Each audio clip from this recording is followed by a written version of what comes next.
Welcome to Fukuoka.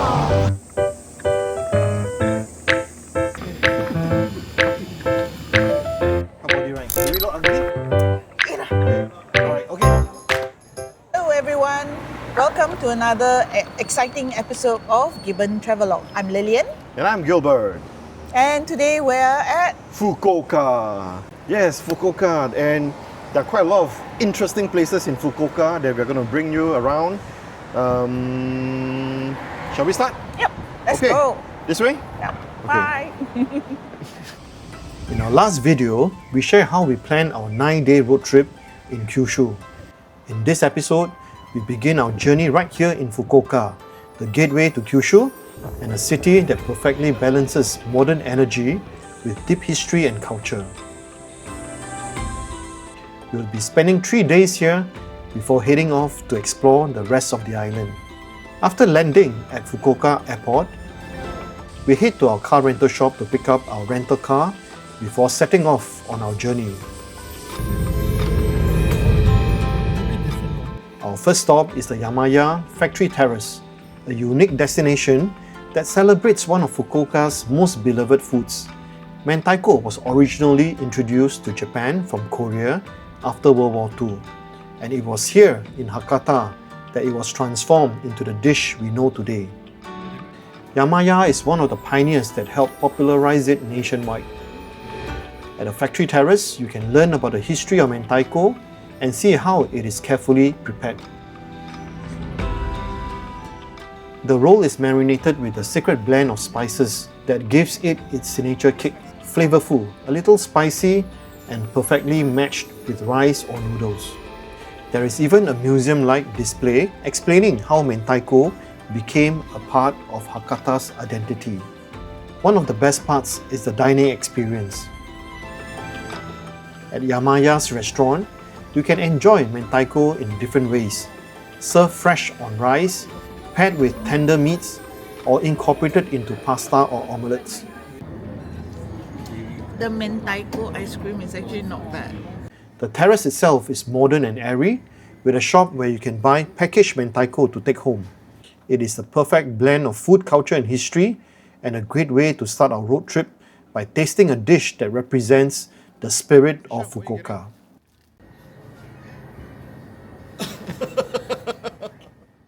Next, we head to Nanzoin Temple, one of Kyushu's most spiritual landmarks, which is just a short drive from here. The temple is famous for housing the world's largest bronze reclining Buddha statue, measuring 41 meters long and 11 meters high. To give it some perspective, it is even longer than the height of the Statue of Liberty. The reclining Buddha represents the historical Buddha at the moment of entering nirvana, symbolizing peace and release from suffering. The statue's sheer scale is awe-inspiring, but the temple grounds are equally moving, dotted with smaller shrines, colorful statues, and peaceful walking paths. Nanzoin also has a fascinating history. The temple is said to have been moved here from Mount Koya, the center of Shingon Buddhism, where it stood till the late 19th century. The move is to protect it from the anti-Buddhist persecution during the Meiji era, ensuring its survival and continued practice of Shingon Buddhism. Today, it draws both pilgrims and curious travelers who come not only for the spiritual experience, but also for the tranquility of its forested setting.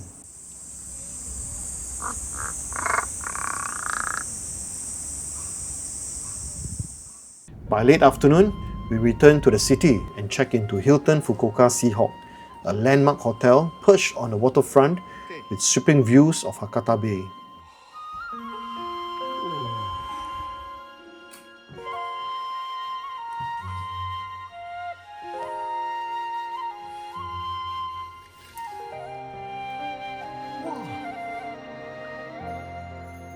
After freshening up, we head to the Ichiran Ramen headquarters.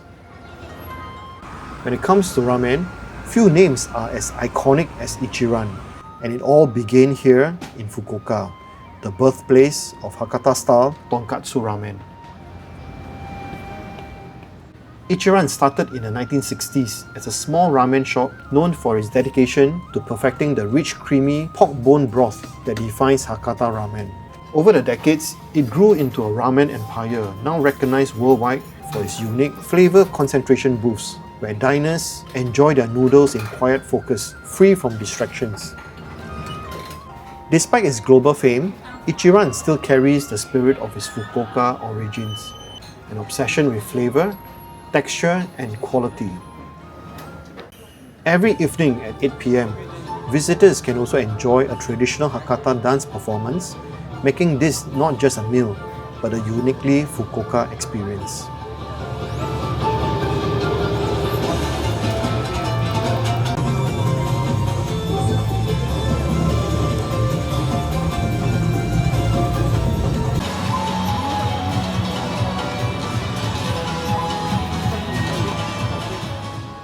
We cap off the evening with a visit to Canal City Hakata, a short walk from Nakasu.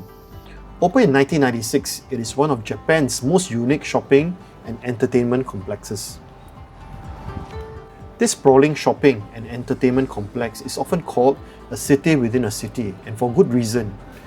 Built around an artificial canal that flows right through its center.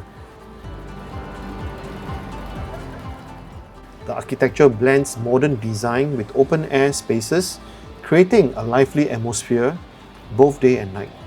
Inside, you will find over 250 shops, movie theatres, themed entertainment zones, and luxury hotels.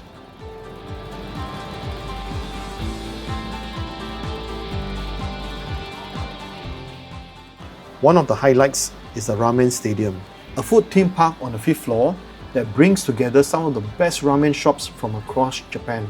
Here you can taste regional specialties from Hokkaido miso ramen to Kyushu's own Hakata tonkatsu, all in one place. The complex is also famous for its fountain shows held daily at the Sun Plaza stage, where water, music and light performances create a magical scene.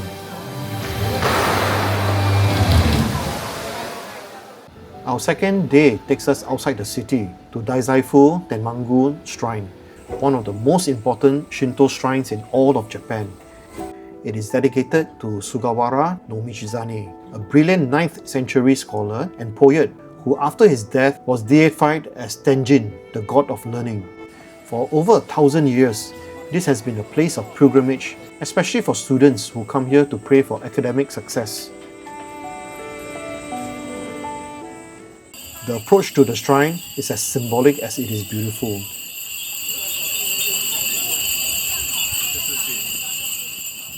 Visitors cross a series of vermilion arch bridges over serene ponds filled with koi. Each bridge represents the past, the present, and the future. So walking across them is not just physical, but also spiritual. A reminder to reflect on time and life's journey before entering the sacred grounds. As you explore, you will notice several statues of oxen scattered across the shrine grounds. According to legend, Michizane loved oxen and even had a deep spiritual connection with them. Today, these ox statues are believed to hold special power. Visitors often touch the head of the ox to pray for wisdom or other parts of the body for healing. Normally, the shrine's main hall, or hoden, is a masterpiece of traditional Japanese shrine architecture, but currently it is undergoing its first major renovation in more than a century. Rather than close the site, the shrine has commissioned a temporary worship hall designed by world-renowned architect So Fujimoto. This temporary hall has become an attraction in itself.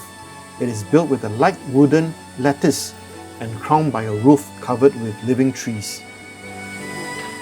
The design represents renewal, growth and harmony with nature, echoing Michizane's deep connection to the natural world.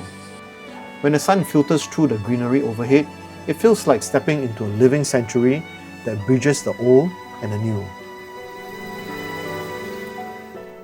Just outside the shrine is Dazaifu Monzenmachi, a living shopping street that has been welcoming pilgrims for centuries. It is a charming approach, lined with traditional shops, cafes, and street food stalls. This is where you can try the local specialty, umegae mochi. a grilled rice cake filled with rich red bean paste, best enjoyed hot off the pan. So we are now at Dazaifu, and they are very famous for their plum. And this is the plum mochi, and locally they are called Umega-e mochi. Let's give this one a try.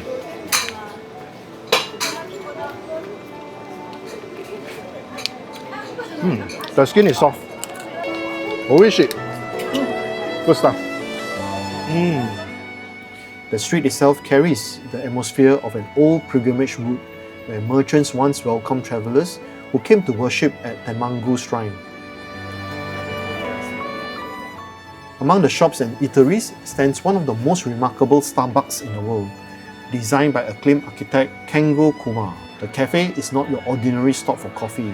Its facade and interior are made of 2,000 interlocking cedar beams, creating a tunnel-like effect that feels like walking beneath a canopy of wooden branches. The design pays homage to Dazaifu forest and blends modern architecture with traditional aesthetics. At Dazaifu Monzenmachi, you can taste traditional sweets that have been made for centuries, browse for souvenirs, and then pause for a drink in a space that reimagines how tradition and modernity coexist.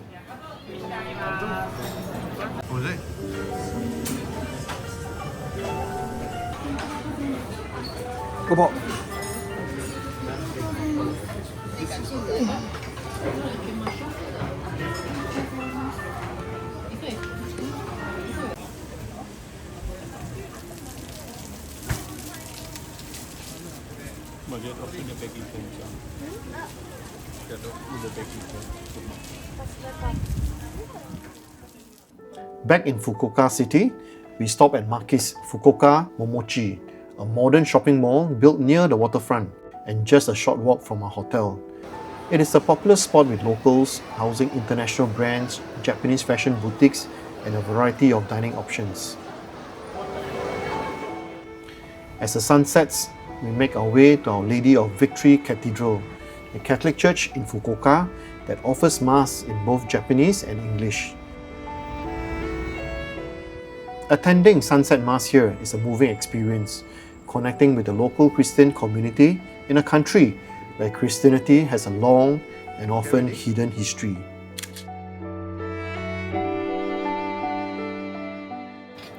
In the evening, we dive into one of Fukuoka's most iconic tradition, its Yatai food stalls. These open-air stands first appeared after the war to provide affordable meals to workers, and today they remain a living symbol of the city's nightlife.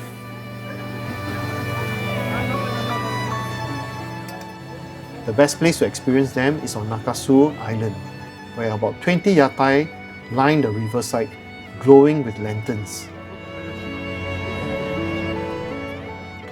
Each stall seats only 7 or 8 people, creating a cozy, intimate atmosphere where strangers quickly become dinner companions.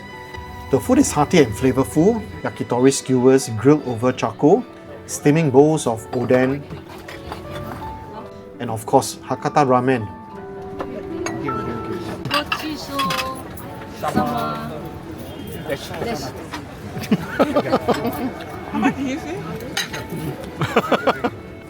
On our final day in Fukuoka, we explore Tenjin Underground Mall,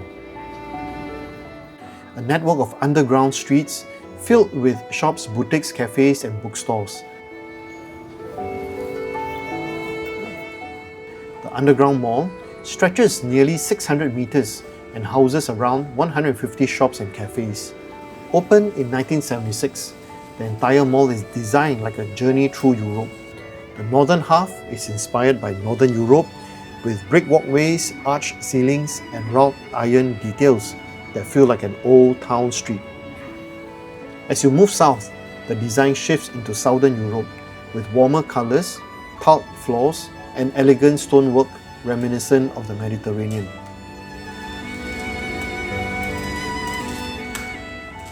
Even the street lamps and benches are crafted to match the theme, making it feel like a cultural stroll rather than just a shopping trip. Besides fashion boutiques and gourmet shops, the mall also links directly to major stations, departmental stores, and office towers, making it the beating heart of Fukuoka's downtown. For lunch, we head to Wakaba, a tonkatsu restaurant in Tenjin that's famous for its perfectly crispy pork cutlets. The dish may sound simple, but Wakaba elevates it. Juicy pork, breaded and fried to golden perfection, served with shredded cabbage, rice and miso soup.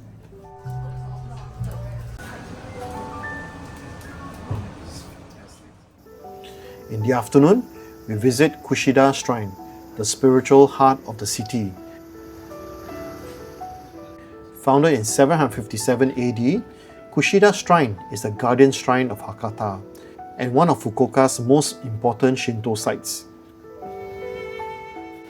Locals affectionately call it Okushida-san, and it has long been tied to the city's identity, community and traditions. The shrine is best known as the center of the Hakata Gion Yamakasa Festival, a UNESCO-recognized event held every July. During the festival, enormous decorated floats, some towering over 10 meters, are displayed here before being raced through the streets in a dramatic show of strength, unity and devotion. Unfortunately, we are just a week late for the festival. Even outside festival season, you can see a magnificent Yamakasa float on display within the grounds. Visitors are welcomed by a striking torii gate and traditional architecture. But what makes the shrine special is its role as a living community hub. Many come here to pray for prosperity and long life, or to drink from the fountain of longevity, said to grant health to those who sip its waters. Kushida Shrine offers a glimpse into Hakata's soul, a place where vibrant traditions continue to thrive right in the heart of the city.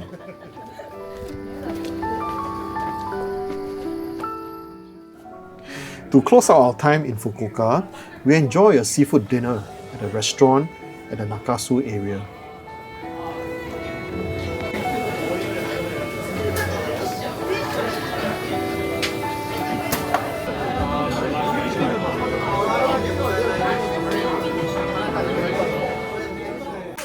After a sumptuous dinner, we gather back at our hotel for a small celebration.